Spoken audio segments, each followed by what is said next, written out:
Gracias a la Fundación MOME por la invitación. La verdad que cuando Wilber me contactó, inmediatamente dije sí, me parece buenísimo.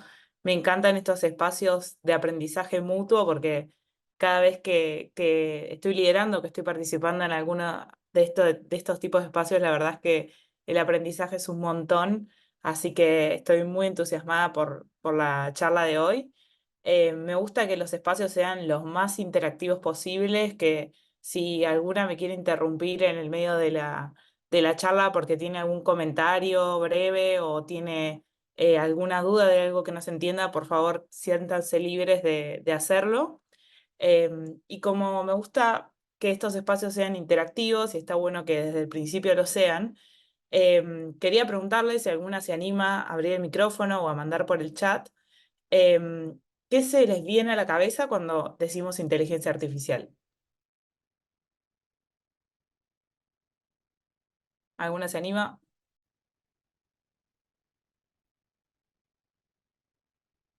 Sin miedo, ¿eh? O también a través del chat pueden hacer Sí, algún comentario.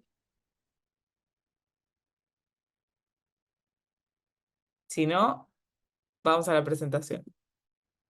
Ahí creo que Marilyn se desmutió. Sí, ¿cómo están? Buenos días. Un gusto tenerla también esta Busco. vez en el evento. Sí, en efecto, bueno, yo entiendo por inteligencia artificial el uso de los medios digitales para poder resolver algunas situaciones, ¿no? Algunas, digamos, algunos problemas que se puedan presentar y que de repente a través de los equipos digitales, las computadoras y demás, y programas también se puedan buscar una solución alternativa, ¿no? Muy bien, gracias Marilyn. Judith, Bueno, buenos días con todos. Bueno, según mi punto de vista sobre eso, bueno, sería lo siguiente. Creo que se refiere más sobre la tecnología, más relacionado a algo como robots, no sé, bueno, solo sería eso. ok, gracias. Ahí Leisel en el chat dice tecnología digital que bien utilizada puede ayudarte a resolver inconvenientes y que mal utilizada puede ser perjudicial. Ok, ¿alguna más? Si no, ya vamos a ver, ahí mandaron al chat. Esperen que, Hay uno de Gloria que es interesante también. a ver. Gloria A dice, ver. posibilidad de ahorrarme la especialización en diseño, uso de herramientas digitales para compartir y o difundir conocimientos. ChatGPT puede ser ayuda, pero también peligroso, porque no se sabe de dónde vienen las informaciones. Bueno, me gusta porque estamos más o menos rumbeados a lo que vamos a ver en la charla de hoy. La idea es que cuando salgan de acá se vayan con muchas más ideas y para implementar en sus trabajos, pero también con mucha más conciencia de qué implica este tipo de desarrollos, ¿no? Que un poco pusieron en vilo al mundo, perdón. Bueno, voy a compartir pantalla. De nuevo, si alguna quiere interrumpir, levanta la mano y por favor, siéntanse libres de hacerlo.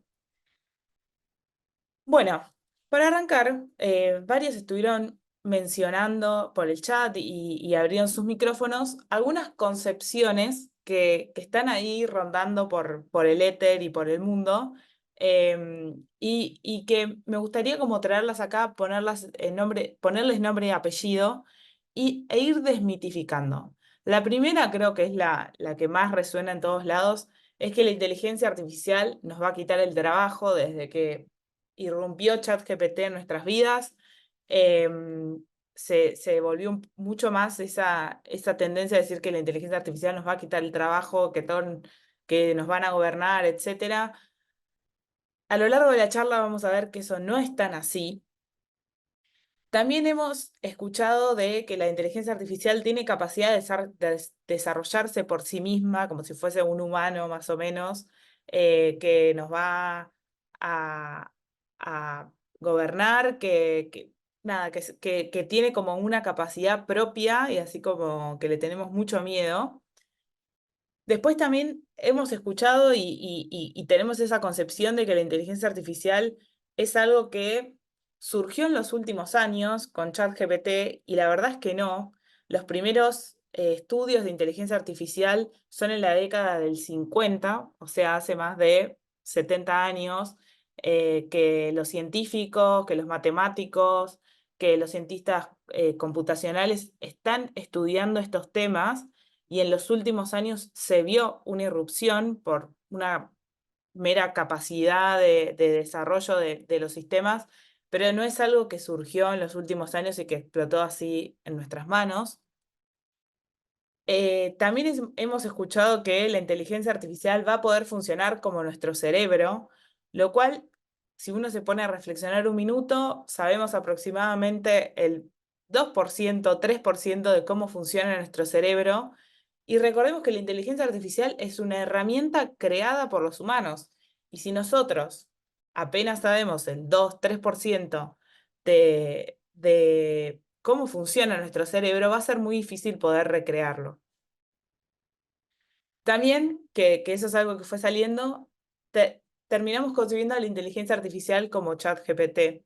Y hay un crisol enorme, enorme, enorme, enorme de tipos de modelos, de herramientas, de modelos a desarrollar que van más allá de ChatGPT. ChatGPT es una herramienta que, por supuesto, puso un quiebre en la forma en la que interactuamos con los sistemas que tienen corriendo por detrás inteligencia artificial, pero no es el único. Hay muchísimos más y hay muchos más que vienen desde antes. Entonces, como quería traer este meme para decir todas estas concepciones que nosotros vamos escuchando, que se van instalando en la sociedad, no son tan así. Y lo importante es entender que al fin y al cabo, la inteligencia artificial está hecha por humanos y está hecha por esas relaciones entre humanos, por las concepciones que tenemos como humanos, como culturas. Acá utilicé y traje dos imágenes de un proyecto que se llama Better Images of AI, que en español es Mejores Imágenes de la Inteligencia Artificial, que es un proyecto que lo que busca hacer es como desmitificar a través de las imágenes todos estos conceptos, porque no sé, si nosotros buscamos en Internet inteligencia artificial, seguramente en la parte de fotos en Google les aparezcan robots, cosas así matemáticas medio locas que no entendemos mucho y que nos dan mucho miedo. Y este proyecto lo que hace es como armar un repositorio de distintas imágenes que reflejan mejor cómo funcionan los distintos sistemas de inteligencia artificial.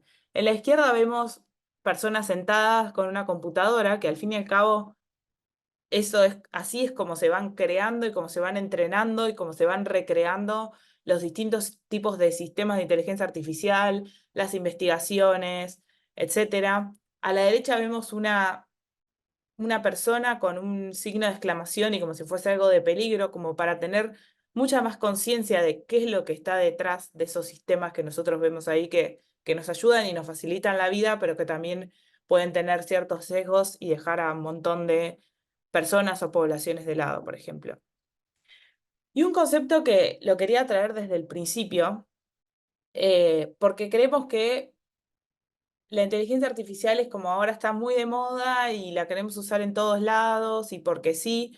Y es que la inteligencia artificial por sí sola no sirve para absolutamente nada. Y es un poco polémico lo que estoy diciendo, pero al fin y al cabo es una herramienta y una herramienta, así como, no sé, usamos una llave de paso o cualquier herramienta de la vida cotidiana que ustedes se imaginen, un cuchillo o un tenedor. Esto es exactamente lo mismo. Tenemos que entender para qué nos puede servir, para qué nos facilita, entender cuál es el problema que queremos resolver y ahí aplicar y entender cuál es la mejor herramienta para poder solucionar ese problema. Y creo que este es el aprendizaje más grande que se pueden llevar y que todos nos podemos llevar, porque hoy en día en este mundo de vorágine y de que todo está muy de moda y que la inteligencia está muy de moda y que queremos estar ahí tope de gama sin perdernos nada, muchas veces se pierde esta concepción y es clave para que cualquier proyecto de inteligencia artificial o de tecnología o de cualquier cosa nos funcione, ¿no? Encontrar la solución a nuestro problema y no traer una solución ad hoc sin entender cuál es ese contexto. Si hablamos de inteligencia artificial, hablamos de algoritmos. Acá ahí está, perdón, se me fue una slide. Hablamos de algoritmos, pero antes me gustaría traer una definición para que estemos todos en la misma página, todas en la misma página, de qué es la inteligencia artificial. Hay muchísimas definiciones, pero esta es un poco la más acordada y la que no causa tanta polémica. Pero básicamente es una rama de las ciencias de la computación que se refiere al desarrollo de sistemas que son capaces de emular o de realizar tareas que normalmente requieren inteligencia humana. Y hago mucho énfasis en emular y realizar un montón de tareas que sí, por supuesto, como, no sé, cuestiones más operativas, más de agilizarnos, hacernos la vida más rápida, pero no de copiarla y que sea tal cual o superarla. Y si hablamos de inteligencia artificial, hablamos de algoritmos y hablamos de cuestiones éticas. Y a mí, para hablar de estos temas, me gusta citar a esta autora que se llama Cathy O'Neil, que escribió un libro que está muy, muy bueno, que se llama, en inglés, Weapons of Math Destruction, o Armas de Destrucción Matemática, en donde ella es una científica de datos que se pasó trabajando su vida como científica de datos en bancos, en industrias bien ligadas a generar rédito económico. Y ella lo que fue viendo es como cómo estos distintos algoritmos empezaban a dejar de lado, o estos sistemas de inteligencia artificial, bajo la premisa de que eran la verdad suprema, empezaban a dejar de lado un montón de poblaciones, por ejemplo, a mujeres en el acceso a créditos o a alumnos de, por ejemplo, de raza afroamericana en Estados Unidos, los dejaban por afuera de los test para entrar al colegio. Y fue recapitulando y recolectando un montón de ejemplos y de historias que las traduce en este libro. Y ella lo que hace es dedicarse a explicar de manera muy, muy simple qué es un algoritmo. Y ella, para explicar esto, utiliza la alegoría de una receta de cocina. Y ella dice, un algoritmo necesita es una serie de pasos, o un montón de pasos que necesitan una definición de éxito. Entonces ella dice, por ejemplo, yo para cocinarle la comida a mis hijos, entiendo que para mí la definición de éxito es que coman verduras, que coman carne, que coman de manera balanceada y que no coman comida chatarra, por ejemplo, como papas fritas, etc. Pero para mis hijos, el éxito de ellos es comer papas fritas, comer helado, comer comida que difiere de ese caso de éxito. Y entonces ella lo que dice es, al fin y al cabo, quien define ese caso de éxito es quien está en poder, ¿no? Y en este caso, todos los algoritmos, hoy en día la industria de tecnología está empezando de a poco a cambiar estas cuestiones, pero todos los algoritmos están creados por hombres blancos, casi siempre del norte, o sea, de Estados Unidos, Europa, que la definición de éxito para ellos es una, pero no porque son malos, etcétera, sino por una cuestión de vida cotidiana, ¿no?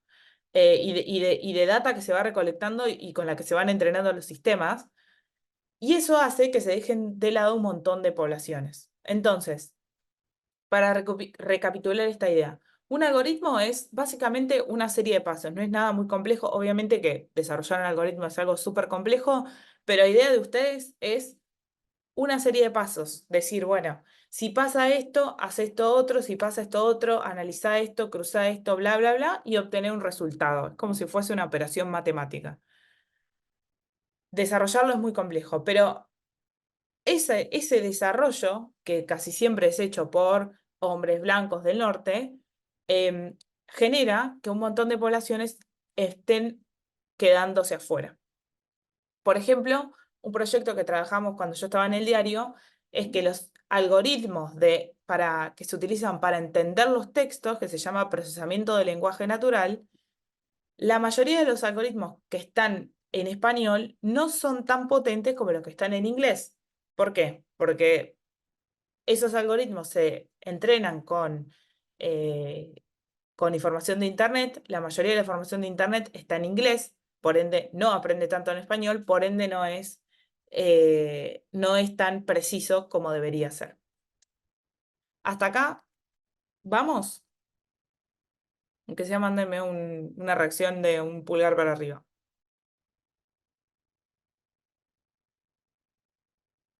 Bueno, creo que sí. Ahora bien, después de hablar de todas estas definiciones y estos conceptos, básicamente, ¿qué puede hacer un sistema de inteligencia artificial? A mí me gusta resumirlo en estos cuatro ítems, que es, por un lado, predecir. ¿Cómo hace para predecir un sistema de inteligencia artificial? Se le entrega un montón de data, por ejemplo, usemos el ejemplo del clima, agarramos datos históricos del clima en Buenos Aires y un sistema puede predecir que esta época va a ser muchísimo calor, va a haber mucha humedad, etc. Algo muy simple. Entonces puede predecir en base a información previa, mucha información previa. Puede memorizar, puede aprender. ¿Cómo lo hace? A través de algo que se llama Machine Learning, que es básicamente, a mí me gusta poner este ejemplo, ¿vieron cuando somos chiquitos y nos dicen, no metas el dedo en el enchufe porque te vas a quedar pegado, le decimos acá en Argentina, pero te vas a electrocutar, nos tienen que repetir para que lo aprendemos? Bueno, una máquina es igual nada más que muchísimas más veces que nosotros para poder aprender. Entonces, por ejemplo, si queremos enseñarle a una máquina que esta imagen es un gato, tenemos que agarrar muchísimas imágenes de gatos y muchísimas imágenes de perros, de un peluche de gato, de otras cosas, y decirle, esto es un gato, esto no es un gato. Y así ir aprendiendo y después en base a toda esa data puede ir aprendiendo solo. También puede reproducir, que es lo que conocemos y lo que tenemos más cercano hoy en día, que es la inteligencia artificial generativa. O sea, a partir de aprender y de memorizar, lo que puede hacer es empezar a reproducir. Entonces aprende cómo es el lenguaje y puede empezar a reproducir ese lenguaje, por ejemplo. Y puede elegir la mejor opción. A partir de predecir, de memorizar, etc., puede elegir cuál es la mejor opción para una situación, por ejemplo.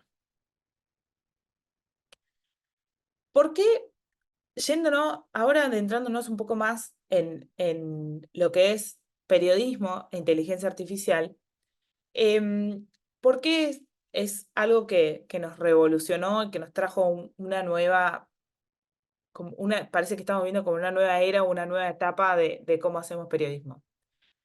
En Journalism AI, que es un proyecto de la London School of Economics en Reino Unido, o sea, la London School of Economics, la universidad, junto con Google, hicieron un partner, una alianza, y sacaron este collab en donde distintas redacciones alrededor del mundo colaboran entre sí para desarrollar distintos proyectos de inteligencia artificial y a su vez tienen un reporte que está muy muy bueno. El último reporte lo sacaron tanto en inglés como en español, así que pueden leerlo. Em, y ellos definen como tres eras. Por un lado, la era de la digitalización, allá por los fines de los 90, 2000, o mediados de los 90, que trajo una nueva era, una nueva forma de hacer y de consumir periodismo. Después mencionan la era de las redes sociales, que todos sabemos, allá por el 2014, 2015, estaba muy en boom de hacer periodismo en Twitter, en Instagram, en un montón en Snapchat en su momento, en un montón de redes porque las personas estaban ahí y era la forma en que consumían información. Y un poco a esta era que todavía continúa se le sube la era de la inteligencia artificial, que de alguna manera yo creo que es un punto de quiebre en la forma en la que hacemos periodismo, en la que creamos y en la que interactuamos con nuestras audiencias, porque hoy en día, no sé, por ejemplo, aplicar inteligencia artificial a nuestros procesos nos permite, por ejemplo, crear una misma pieza de un artículo en distintos formatos que se adecúen a cómo prefieren las personas a consumir esa información. nos permite un montón de cosas a un costo muy bajo, un esfuerzo muy bajo, que nos va a permitir colaborar en esa misión que tenemos de seguir democratizando la información, seguir llegando a nuestras audiencias y acompañándolas en el desarrollo cívico de todos los días. Y ahora bien, ya yéndonos bien de lleno a inteligencia artificial y periodismo, hablamos de qué pueden hacer los sistemas, etcétera, pero si nos preguntamos para el periodismo, ¿qué pueden hacer?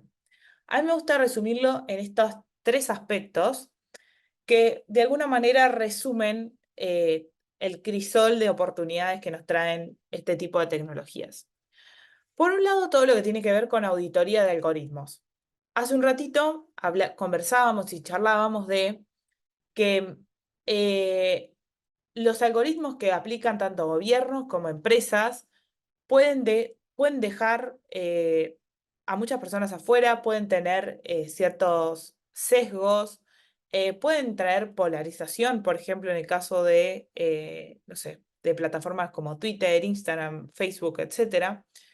Entonces, nosotros como periodistas lo que podemos hacer es hacer esa auditoría de algoritmos, poder desarrollar tecnología que permita entender cómo funcionan los algoritmos de empresas, gobiernos, y traer luz sobre eso. Y esto es súper importante porque hoy en día es un tema bastante nuevo y las empresas, por ejemplo, no están obligadas a explicarnos cómo funciona un algoritmo de inteligencia artificial. No sé, cómo funciona ChatGPT por detrás técnicamente, o cómo funciona el algoritmo de Instagram, de Facebook, etcétera, porque también es un negocio. Entonces hay un montón de medios, como por ejemplo de Markup, que ellos se dedican a desarrollar tecnología para recolectar, por ejemplo, qué anuncios o qué publicaciones les aparecen a personas en Facebook y determinar cómo Facebook contribuye a la polarización en las elecciones en Estados Unidos, por ejemplo. Eso es súper importante. También no aplicando algoritmos o no aplicando tecnología, pero nosotros podemos, por ejemplo, utilizar una herramienta como el pedido de acceso a la información pública para entender cómo funcionan los algoritmos públicos. Algoritmos que, por ejemplo, hay gobiernos que acá en Argentina, en Buenos Aires sobre todo, hay todo un sistema de cámaras de reconocimiento facial y se le han hecho un montón de pedidos al gobierno local para entender cómo funcionan esos algoritmos de reconocimiento, esas cámaras, etc. Entonces, dentro de eso creo que una tarea fundamental que tenemos que empezar a ponerle el ojo como periodistas y a desarrollar aún más, porque hoy en día y en el futuro aún más vamos a estar constantemente interactuando con algoritmos de inteligencia artificial y ni nos vamos a dar cuenta. El segundo pilar o el segundo submundo que puede hacer la inteligencia artificial para el periodismo tal vez es el más conocido y el que más se les venga a la cabeza, que es el desarrollo de contenidos. O sea, utilizar inteligencia artificial para, por ejemplo, hacer investigaciones periodísticas, para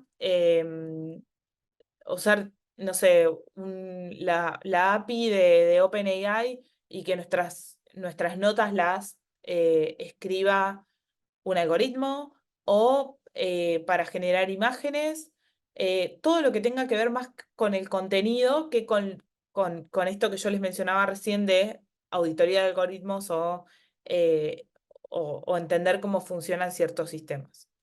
Y la última parte, que tal vez es la más aburrida, pero que es súper importante y sobre todo por la crisis que hoy de alguna manera está sobrellevando el periodismo y la industria de medios, que es toda la parte de gestión o de management, toda la parte más de procesos. Entender, por ejemplo, cómo hacer más eficiente el trabajo diario de los periodistas, o el entender a mi audiencia e ir interactuando con ella y generando contenidos para esa audiencia, todo lo que tiene que ver más con procesos que permiten ahorrar muchísimo dinero y permiten ser mucho más efectivos en nuestra misión.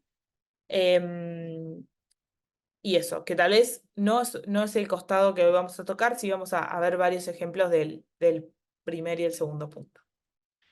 Hasta acá veo que en el chat hay varias cosas, yo no las puedo leer porque justo estaba...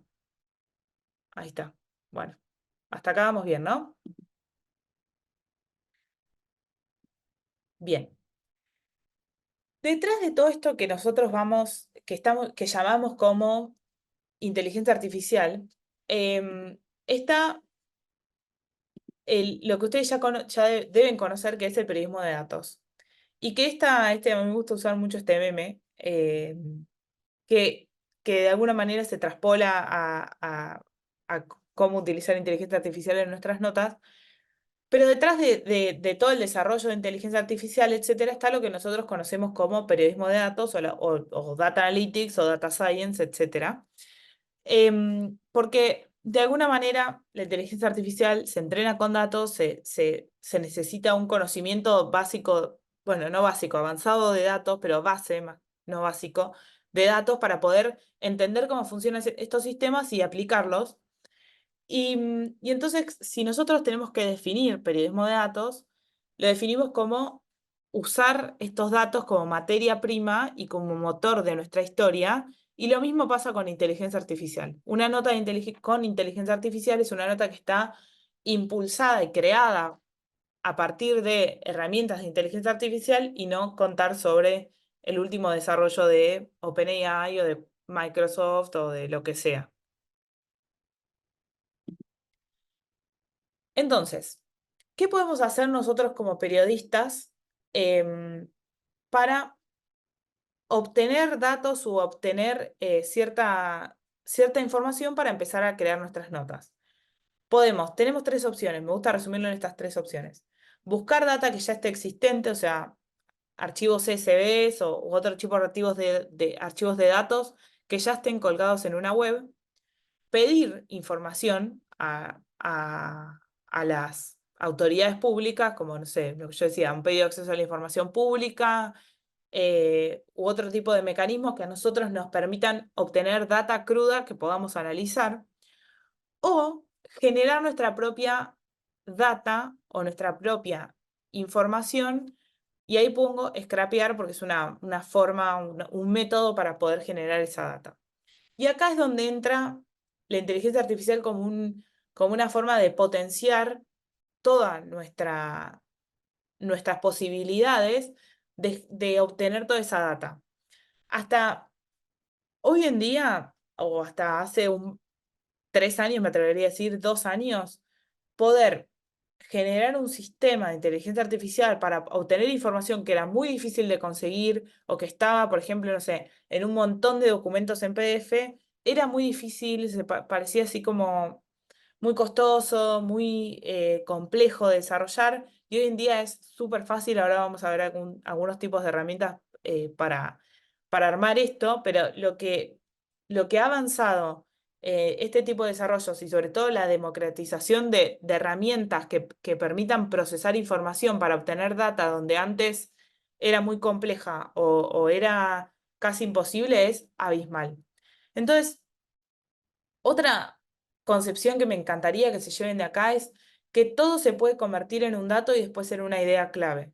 Si tienen un montón de imágenes, ahí hay información, imágenes no digo de familia, seguramente hay información, pero digo, si tienen, no sé, 500 imágenes de un evento no sé, de una secretaría o de cuestiones relacionadas al Estado, seguramente ahí tengan información clave que a mano llevaría muchísimo tiempo de procesar, de entender qué hay ahí, y seguramente si le entregamos todas esas imágenes a un sistema que pueda procesar esas imágenes, nos va a dar información clave. Entonces, tengan esa mente abierta y con el ojo afilado a entender a que todo se puede convertir en un dato y en una idea clave, sobre todo potenciado con este tipo de sistemas.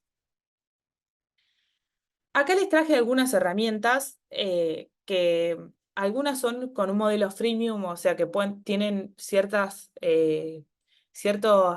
pruebas gratis y después tienen que pagar por mes, bueno, pero están muy buenas porque permiten agilizar mucho el trabajo.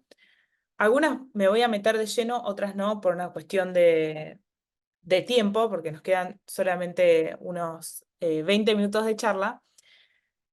Pero, por ejemplo, una es esta es, es una herramienta que tiene unas pruebas por mes gratis y después hay que pagar, pero después al mes siguiente se vuelve a renovar, entonces la pueden volver a usar. Pero es una herramienta que se llama Fórmula Bot, como ven acá arriba, y lo que permite hacer es, por un lado, subirle un Excel y empezar a hacerle preguntas. Y en vez de tener que estar haciendo un análisis en Excel, que a veces que nos complica, que es medio difícil, no sé, nos entregaron una planilla con, yo en su momento lo he utilizado con donaciones de órganos. Y me tengo que poner a hacer una tabla dinámica, no sé cómo hacerla, etcétera. Bueno, le cargo ese archivo en esta herramienta y puedo empezar a chatear con ese archivo de Excel y preguntarle, por ejemplo, cuántas personas están pendientes de recibir un órgano en Buenos Aires, por ejemplo, si tuviese las provincias. Y entonces, en vez de tener que estar haciendo todo el análisis y que me demore mucho tiempo, se lo cargo, le escribo como si fuese un chat a un amigo, una amiga, etcétera, y me devuelve la data. Por supuesto, siempre hay que estar atentos y entender si está funcionando bien. Yo lo he utilizado y la verdad es que funciona muy bien, nunca tuve un error. Pero también otra cosa que nos permite, si en el caso de que digamos, bueno, yo no confío tanto en el chat, prefiero seguir analizando o me divierte seguir analizando mis datos en un Excel, es preguntarle cómo hacer una fórmula. Entonces, por ejemplo, acá dice fórmula, use generator, usar el generador, y le pueden indicar, tengo que sumar una columna y armar un promedio, le indican qué operación quieren hacer ustedes y les va a tirar tal cual la fórmula para Excel o para Spreadsheets, que es la versión de Excel de Google Drive, o sea, es como un doc, pero Excel. Entonces está muy buena porque rápidamente uno, si no se tiene que tiene que empezar a googlear, tal vez no entiende, es complejo, rápidamente puede obtener la fórmula. Así como si les pasaron una fórmula y no la entiende, la pueden pegar acá y les explica rápidamente cómo funciona esa fórmula. Una herramienta que está buenísima, sobre todo si trabajan con datos o si les interesa empezar a trabajar con datos, está muy buena para hacer un poco más ameno y un poco más rápido el aprendizaje. Después otra herramienta que está muy buena, y ahora voy a cerrar esto y voy a abrir una nueva pestaña para mostrárselas, se llama Pinpoint y es una herramienta de Google News Initiative que lo que permite hacer es cargarle un montón de documentos en PDF y hacer un análisis rápido. ¿Qué pasa? Por ejemplo, hace unos años, cuando yo trabajaba en el diario, queríamos agarrar todos los informes al Congreso. Acá en Argentina, una vez por mes, el jefe de gabinete tiene que presentarse o en la Cámara de Diputados o en la Cámara de Senadores para hacer rendición de cuentas a los congresistas con preguntas previas que les envían. Y esa sesión se arroja un PDF de aproximadamente 1000 páginas, 1500 páginas, con información clave. Hemos sacado muchísimas investigaciones que salen de esos PDFs, pero como yo les dije, son PDFs muy largos, que no tenemos tiempo, no nos podemos sentar a leer y analizar un PDF de 1500 páginas. Entonces, esta herramienta lo que nos permite es cargarle ese PDF o cargarle muchos PDFs y empezar a entender cuáles son, por ejemplo, las personas que aparecen, las direcciones, en qué documentos aparecen y qué conexiones van teniendo. Así que es una manera rápida de entender cómo, cómo funcionan y qué información tienen esos documentos. Entonces, voy a venir acá. Todos están viendo la página de Pinpoint, ¿no? Voy a hacer una demostración rápida de cómo funciona por si alguna lo quiere utilizar.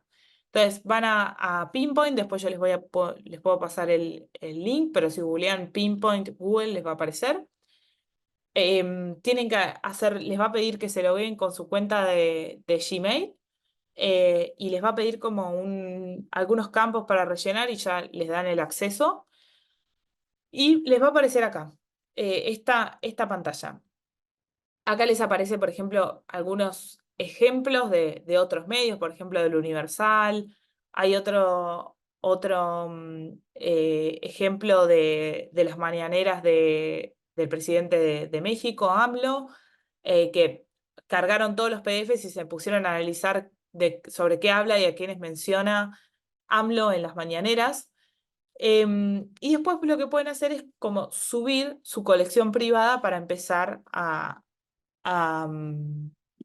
analizar. Entonces le tienen que poner un nombre, vamos a ponerle test, la creamos, y acá pueden cargar imágenes, PDFs, emails, MP3, música, etc. Y algunos otros formatos. Vamos a probar con un PDF que yo me guardé. Lo pueden cargar desde Drive o desde su ordenador. Vamos a cargar que es este informe que yo les comentaba. Tarda un minuto, un par de segundos en procesar la información de acuerdo al volumen de información que le carguemos. Ahí lo está procesando. Vamos a esperar unos minutos. Mientras tanto, mientras procesa, ¿alguna pregunta, duda, comentario, algo que quieran hacer?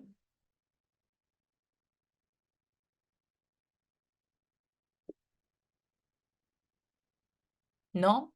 Bueno, vamos a esperar ahí unos segundos a que procese.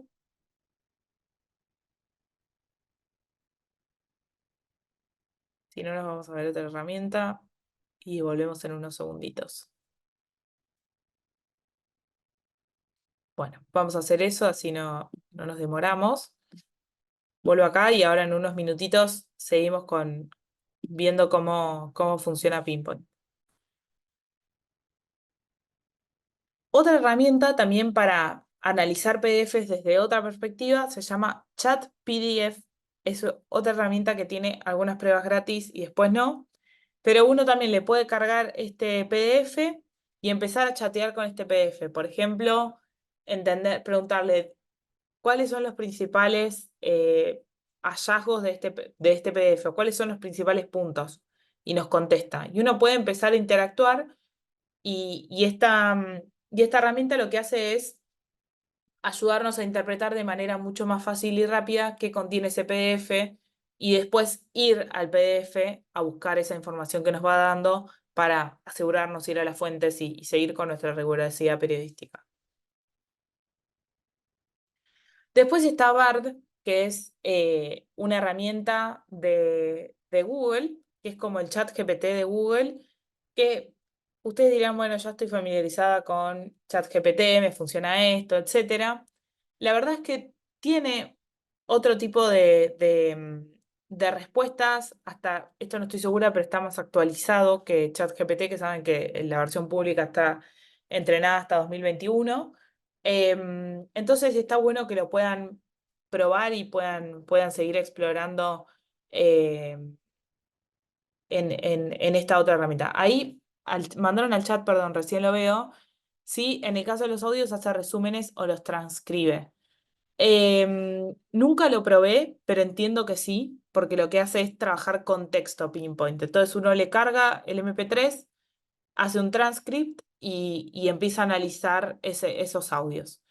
¿Y incluye videos? No, por ahora videos no, solamente MP3, que es el formato de audio. Bien, a ver, intentemos volver a Pinpoint, a ver si ya se nos cargó. Ahí está, muy bien. Acá nos lo dividió en dos páginas, vieron, está de la 1 a la 322 y de la 323 a la 680 por una cuestión de peso. Esperen que tengo acá todas mis... Y acá uno puede o hacer doble clic y le abre, o acá a la derecha les va a aparecer todas las entidades que fue encontrando. Por ejemplo, Adolfo Esquivel. Y uno selecciona, dice aparece una vez, y dice, bueno, apareció en este archivo. Esto cobra mucho más sentido cuando uno tiene muchos archivos y empieza a ver conexiones. Por ejemplo, puede seleccionar dónde apareció esta persona, Adriana Silvina Morón y Adolfo Pérez Esquivel, bueno, aparecen acá. Puede filtrar por fecha, por ejemplo, del 15 de diciembre al 16. Y bueno, nos van a ir apareciendo, acá uno puede deseleccionar, pero permite encontrar esas conexiones que son muy difíciles cuando uno tiene PDF porque es información no estructurada. Por ejemplo, puede entender qué ubicaciones aparecen. Uno podría hacer, por ejemplo, un análisis de provincias o de países, por qué aparece India, por ejemplo, etc. Voy al chat. Estas herramientas, sí, estas herramientas son online. Uno no tiene, no es un sistema que tiene que descargarse, sino que es una herramienta online. Nunca la probé desde el celular, pero si uno ingresa a este link puede empezar a cargar porque está todo conectado con Drive. Entonces, si tienen el Drive abierto en su celular, también lo pueden cargar desde ahí. No tienen que, no es una aplicación descargable, sino que es una herramienta online. Bien. Bueno, eso es Pinpoint, permite como ir encontrando estas distintas entidades y estas conexiones entre las entidades, y también permite poder extraer los datos estructurados. ¿Qué es esto? Si un PDF tiene una tabla o tiene muchas tablas repetidas, permite poder extraer esa información que hay veces que es casi imposible porque uno tiene un montón de dificultades porque está el PDF, uno no lo puede seleccionar, necesita esa tabla, etc. Esto cargando ese PDF acá y apretando acá abajo, extraer datos estructurados, permite como sacar esas tablas y exportarlas en un CSV, exportarlas en un Excel, etc.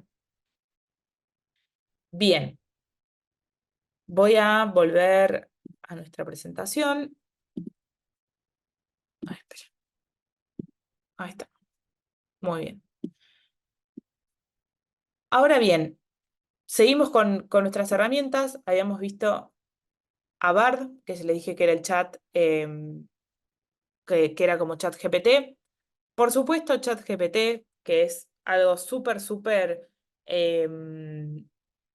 incorporado en nuestras vidas y que nos facilita mucho la vida, puede servir para traducir, traduce muy bien textos y si necesitan traducir algún texto, no sé, que está en un idioma que no saben o que necesitan traducir de manera rápida, permite hacer un chequeo de ese texto si está bien escrito o no y sugiere ciertas cuestiones de legibilidad.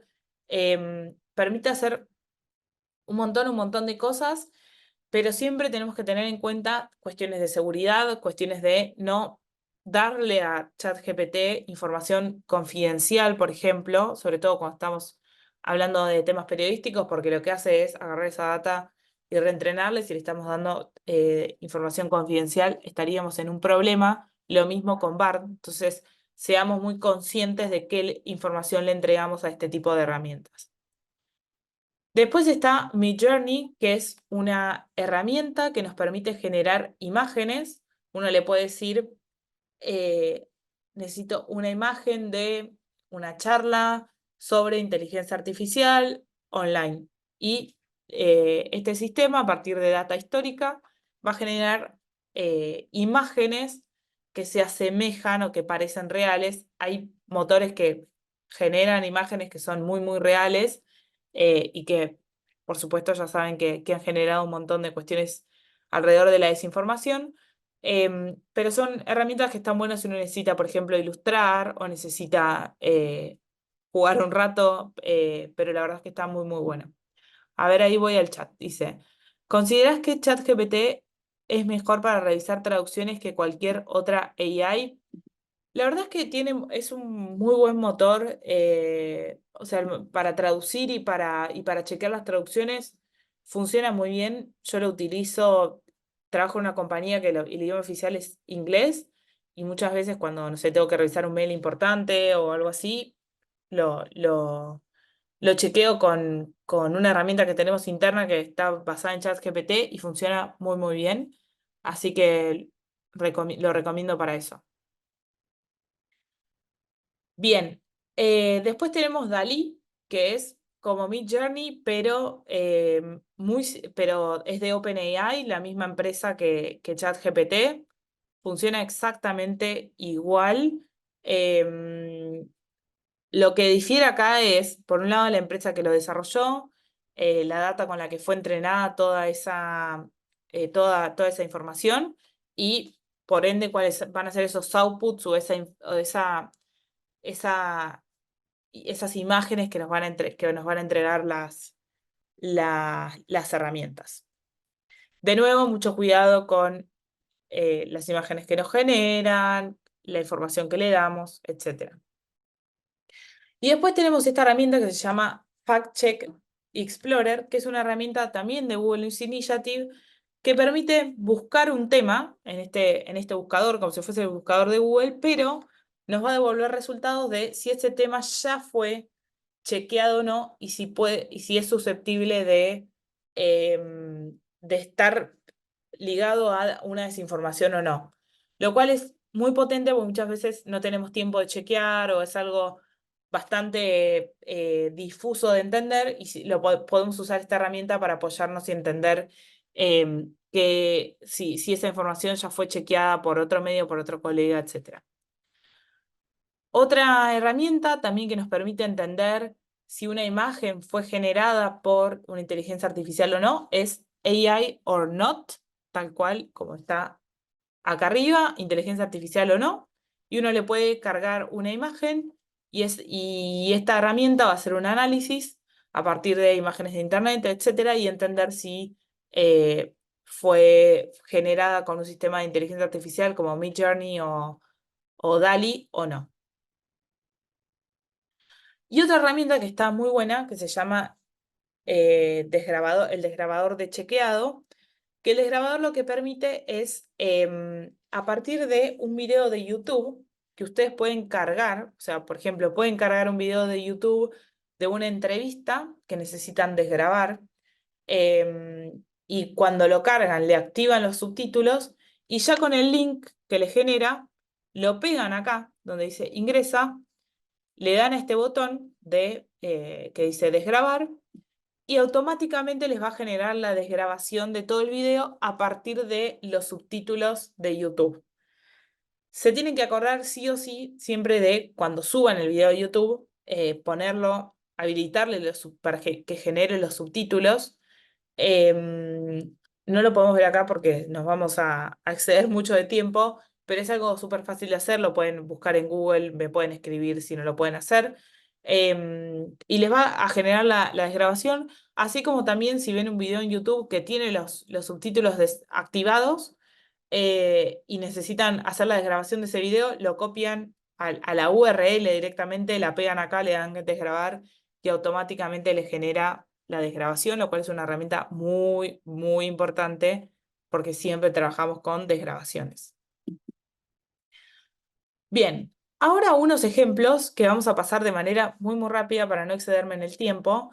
Un ejemplo, este es un ejemplo del New York Times, pido perdón, el inglés no me gusta traer ejemplos en inglés cuando estamos trabajando en español, pero bueno, es un muy buen ejemplo que está más ligado a lo que yo les decía dentro de los tres espacios de qué puede hacer la inteligencia artificial para el periodismo, para la parte de procesos o de gestión, que es el New York Times para sus comentarios, que los comentarios que pueden generar los usuarios en la nota, armaron un sistema de machine learning, o sea, de inteligencia artificial, que permite moderar y entender cuando un usuario está siendo agresivo, está insultando a otro usuario, está diciendo algo fuera de lugar o que no respeta las reglas de convivencia para los usuarios del New York Times. Entonces generaron este sistema para poder optimizar la moderación antes de que no sea un humano, ¿no? Que puede cometer muchos errores o que puede estar haciendo tareas mucho más fructíferas para seguir investigando, etcétera, que estar moderando un chat. Otro ejemplo, que este lo hicimos cuando yo estaba en el diario, en Argentina, en las elecciones, cada mesa electoral genera un telegrama con los resultados, cómo fueron qué partido, cuántos votos en blanco, cuántos votos obtuvo el partido ganador, los distintos partidos, etcétera. Y en los telegramas tienen que tener una serie de cuestiones para que cumplan con la legalidad y cumplan con la regla, como por ejemplo tener la firma, la firma del presidente de mesa, completar ciertos campos, etcétera.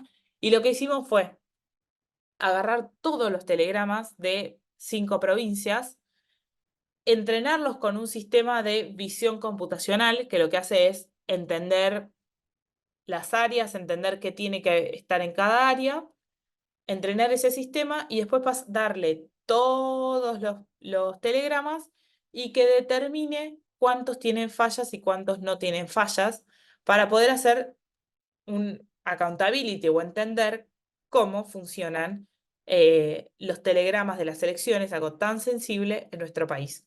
Y ahí encontramos, no recuerdo ahora el dato, pero encontramos un montón de errores, por ejemplo, que no tenían firma del presidente de mesa, o que no se ponía la cantidad de ciudadanos que estaban yendo a votar. Bueno, un montón de cuestiones que al fin y al cabo pueden llevar para un lado o para el otro en una elección y que solo es posible hacer este análisis de manera rápida con un sistema como este sistema de visión computacional o computer vision lo pueden llegar a escuchar.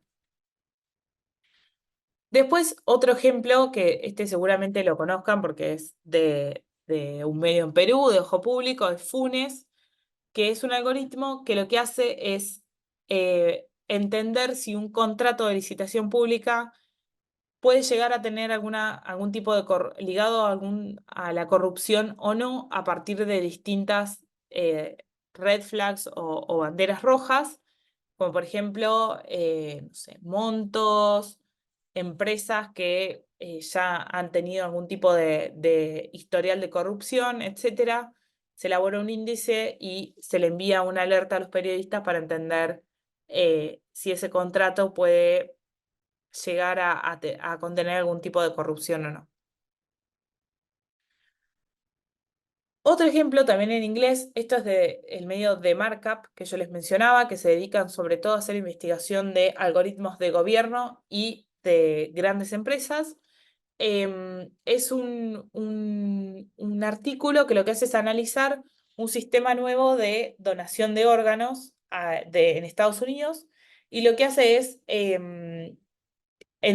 determinar, o a partir de este estudio, entender que este algoritmo lo que hacía era despriorizar aquellos estados de Estados Unidos que eran más pobres que aquellos que eran más ricos y priorizaba a esos ricos para darles los órganos a ellos. Algo terrible que sí, que tal vez no era con una intención, pero por cuestiones de entrenamiento de estos sistemas, se estaba dando así la asignación y es terrible porque solo por estar en un estado que no es tan rico como por ejemplo Nueva York, uno no tenía tanto acceso a poder recibir un órgano de un donante. Este lo vamos a pasar. Este es un ejemplo que hicimos en este collab de la London School of Economics que les mencionaba antes, que lo que hicimos fue entender cómo era la representación de mujeres y de hombres en las noticias en 7 países del mundo, en 7 redacciones del mundo, perdón, incluido La Nación, de La Nación de Buenos Aires, de Argentina. Y lo que hicimos fue agarrar las homepages, las portadas de los diarios por una semana de La Nación, Reuters, AFP, Schibsted, otro medio en Japón, que en este momento no me está saliendo el nombre, agarrar todas esas portadas, agarrar las fotos de esas portadas, entender de esas fotos cuáles eran personas y determinar el género, entender cuántas mujeres y cuántos hombres teníamos en nuestras portadas y entender cómo era ese gap o esa brecha en la representatividad de género en nuestros medios. El número dio en total, creo que era un 70 y pico % de hombres y el resto de mujeres. Una situación, por supuesto que ya creíamos que iba a ser así, pero una situación que nos permite tener una mayor claridad y un mayor, mayor certeza sobre cuál es nuestra realidad para poder mejorar, sobre todo en esta cuestión de género. Y después otro ejemplo que a mí me gusta mucho, que tuve el privilegio de liderarlo, que lo que hicimos en Argentina era en La Nación. Queríamos, por un lado, experimentar con este tipo de herramientas y a su vez poder generar piezas que acerquen más a audiencias mucho más jóvenes, como pueden ser los centennials, porque el diario tiene una audiencia más de más, diría 40 para arriba, pero más millennial, más personas más grandes, no tanto los centennials, ¿no? Que están en otras plataformas. Entonces dijimos, bueno, qué mejor que agarrar un tema que les guste a los centennials, como puede ser el trap. En ese momento en Argentina había explotado, era 2020, había explotado un montón de artistas que cantaban trap. Y lo que hicimos fue agarrar todas las letras de canciones de trap argentino y analizarlos con procesamiento del lenguaje natural, que es una de las ramas dentro de la inteligencia artificial que trabaja con texto, y entender a qué hacían ilusión, desmitificar un montón de cuestiones que era como, bueno, estos chicos solo hablan de drogas y lujo y bla, bla, y entender que había un montón de cuestiones ligadas a la familia, al barrio, a una cultura. Así que nada, estuvo buenísimo. Después les puedo pasar el link, que acá no lo puse, esto es una nota muy interactiva, pero nos permitió poder entender la música desde otro lugar, ligarlo a una cultura y desmitificar un montón de cuestiones que estaban en torno a este grupo. Y ahora, a modo resumen, sé que vimos muchísimas aristas, deben tener la cabeza así y ahora lo podemos ver en más preguntas y bajar más las ideas, pero algunas cuestiones que me gustaría que se lleven para, ojalá el lunes empiecen con sus proyectos con inteligencia artificial, pero me encantaría que se lleven estas cuestiones como un norte, como un guía, como una guía. Parece hipócrita lo que voy a decir, pero seguramente no necesiten utilizar inteligencia artificial en un montón de sus proyectos. En un montón, sí. Pero recuerden lo que les decía al principio, entiendan cuál es el problema que quieren solucionar, cuál es el dolor que están teniendo hoy y entender qué tecnología las puede ayudar. ¿Es inteligencia artificial? ¿Es solamente datos? ¿Es, no sé, realidad aumentada? ¿Cuál es el problema que están queriendo solucionar y cuál es la tecnología o la herramienta que mejor se adecúa a resolver ese problema? No utilizar inteligencia artificial por utilizarlo porque está de moda, porque está buenísimo.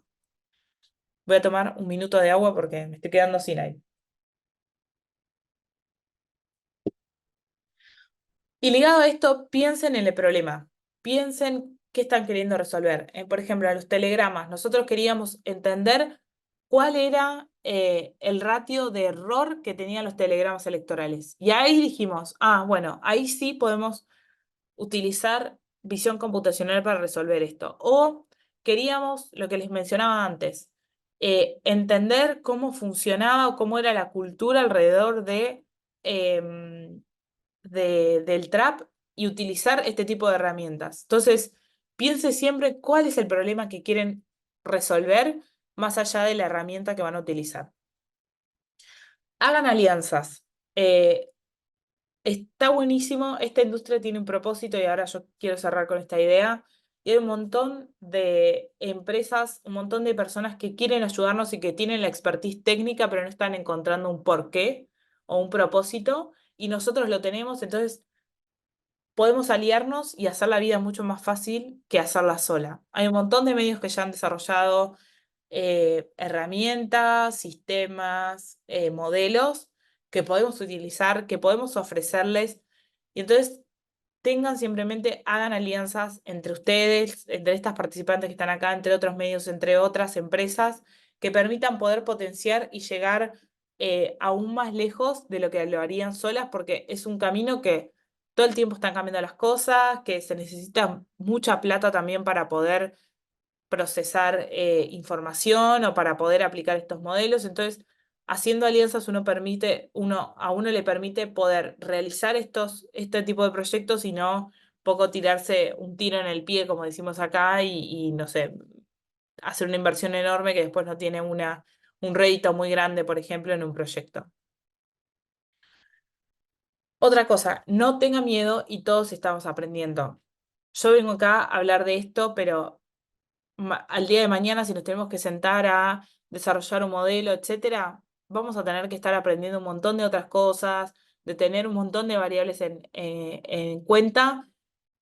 Y ustedes lo pueden hacer tranquilamente. No tengan miedo a hacerlo y no le tengan temor a este tipo de sistemas que parecen así como inalcanzables. No, es algo humano, es algo que nosotros podemos crear y que podemos aprender. Y no es algo difícil. Digo, yo estudié periodismo, vengo de las ciencias sociales y tranquilamente pude hacer esa transición al mundo mucho más técnico y de entender. Y tampoco es que tienen que como que también está esta idea de, bueno, se tienen que sentar a programar, ¿no? Si ustedes pueden entender cómo funciona ese mundo y a su vez entienden cómo funciona el periodismo y la comunicación, van a poder potenciar muchísimo más un proyecto que solamente sentarse a programar. Y acá, ya a modo de cierre, prometo que me callo y las dejo hablar. Recordemos que nosotros acá, que como industria tenemos un propósito, muchas veces es una industria que está en crisis, que está ahí buscando todavía su modelo de negocio, etcétera. Pero recordemos que tenemos un propósito que este tipo de herramientas nos puede potenciar mucho más a, a poder seguir mejorando la vida de las personas, mejorando, sobre todo en la región en la que vivimos, Latinoamérica, todas esas falencias que el Estado tiene con nosotros y con la sociedad. Entonces, usemos estas herramientas para potenciarnos y para entender qué problemas queremos solucionar, sobre qué queremos reportear, cuáles son esos problemas que está teniendo nuestra comunidad y cómo podemos hacer para seguir alzando su voz y potenciando su voz. Y una frase que parece así muy hecha, pero que a mí me gusta mucho y que me gusta mucho recordar, seguir comprometidos a hacer del mundo un lugar mejor, que creo que eso es lo más valioso y lo más lindo que tiene nuestra profesión y nuestro oficio. Así que bueno, con eso prometí que me callaba, espero que les haya gustado y que se hayan llevado un montón de ideas y de herramientas y de nuevos conceptos. Y bueno, abierta a preguntas a lo que ustedes quieran conversar o las dudas que les hayan quedado.